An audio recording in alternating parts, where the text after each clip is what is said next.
Hello guys. India में दो ही सवाल है जो सबसे ज़्यादा पूछे जाते हैं। पहला सवाल है, कटप्पा ने बाहुबली को क्यों मारा। और दूसरा सवाल, क्या आप गैस कर सकते हैं क्या है? How to join merchant navy. तो सवाल कभी खत्म नहीं होगा, दुनिया खत्म हो जाएगी लेकिन ये सवाल कभी खत्म नहीं होगा कि how to join merchant navy. तो इस सवाल का जवाब देने के लिए मैं बैठा हूँ।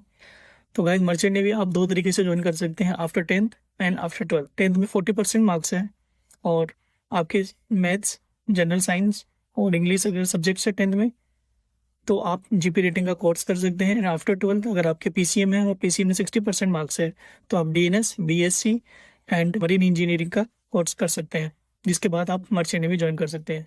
ये इन्फॉर्मेशन ओपन सीडीसी वालों के लिए नहीं है कि जैसे ही आप मर्चेंट नेवी में आने के लिए कोशिश करते हो तो मिनिमम आपके पास में 10th क्लास पास होना चाहिए, क्योंकि एक वही जीपी रेटिंग कोर्स आप कर सकते हैं। अगर आपने 10th पास किया है तो 6 महीने का जीपी रेटिंग कोर्स होगा, जिसमें आपको 6 महीने प्री सी ट्रेनिंग यानी किसी भी इंस्टीट्यूट में ट्रेनिंग लेनी पड़ेगी, जिसमें आपको 6 महीने तक पढ़ाया जाएगा और उसके बाद में आपका रिटन एग्ज़ाम होगा एंड देन आपका प्रैक्टिकल होगा। तो रिटन एग्ज़ाम और प्रैक्टिकल के रिजल्ट के बाद में अगर आप किसी अच्छी इंस्टीट्यूट जैसे great eastern, seven islands, SCI, NUSI Goa and TS Rahman से कोर्स करते हैं तो इनमें आपका चांसेस है कि आपके प्लेसमेंट हो जाएंगे।